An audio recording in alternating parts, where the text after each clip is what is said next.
Think about the last time you scanned a QR code. At a restaurant, on a poster, you probably didn't think twice, right? Well, what if I told you that simple scan could be the key that lets hackers walk right into your accounts, even if you have multi-factor authentication set up? Yeah, let's dive into a new and honestly a pretty brilliant threat that does just that. And look, this isn't just some theory. The FBI themselves have put out a major warning. They're calling this a high-confidence MFA-resilient attack. Let's break that down. High confidence means they know it works, and MFA resilient, that means it blows right past one of the biggest security tools we all count on.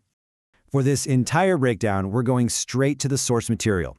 We're pulling directly from that recent FBI flash alert, and we're also digging into the technical report from the MITRE-ATT framework.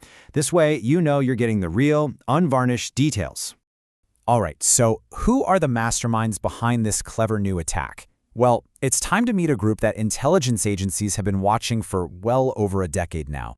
Say hello to Kimsuky. That's their official MITRE-ATT&CK designation, G0094.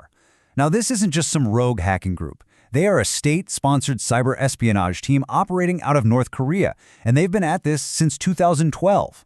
You have to remember, for a nation like North Korea, which is under heavy sanctions, these groups are an absolutely essential part of their statecraft. And believe me, they are busy. They go by a whole bunch of different names. Thallium, APT-43, you name it. And their target list? It's global.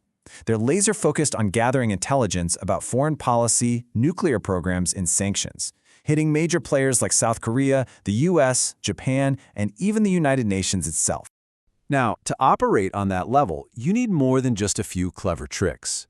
Kimsuky has built up a truly massive and sophisticated arsenal of cyber weapons. Let's just take a moment to appreciate the sheer scale of their operation. 109. Just let that number sink in. That is the number of separate documented attack techniques that the MITRE framework has confirmed Kimsuky uses. That is a staggering amount of versatility for one group. But it's not just about having a lot of tools. It's about what you're good at. And their number one specialty, with 28 different techniques, is defense evasion. In simple terms, they are masters of not getting caught. After that, they're focused on building resources for their attacks, setting up shop inside a network for the long haul, and then just quietly gathering information. So, with that huge toolkit at their disposal, what's the latest weapon they've pulled out that has the FBI so worried? Well, it's actually a really clever spin on an old classic. And here it is. This is the banner from that official FBI alert. They don't just put these out for anything. They released this to specifically warn everyone that Kimsuky has pivoted to using QR codes to pull off some incredibly effective phishing attacks. The name for this attack is quishing. It's exactly what it sounds like, a mashup of QR code and phishing. It's a targeted attack that leverages a simple QR code to get you to hand over your passwords, and it's specifically designed to pivot the attack onto your phone.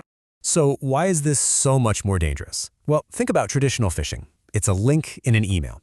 Our security software has gotten pretty good at spotting those. But with quishing, the malicious link is hidden inside an image, the QR code itself. Your email security filter can't see what's in that image, so the whole thing just sails right past.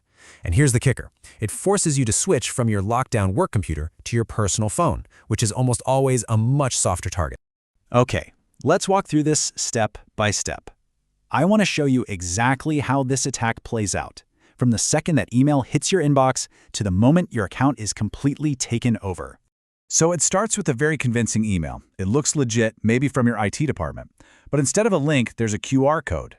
You scan it with your phone, and it takes you to what looks like a perfect copy of your Microsoft 365 or Okta login page. You type in your username and password. Now here's the genius part. The hacker doesn't just steal your password. They steal the active session token. That little piece of data is what proves you've already passed MFA, letting them waltz right into your account. And for the security pros watching, this is a highly structured attack that maps perfectly to the MITRE framework. The email delivery uses techniques T1660 and T1566.002.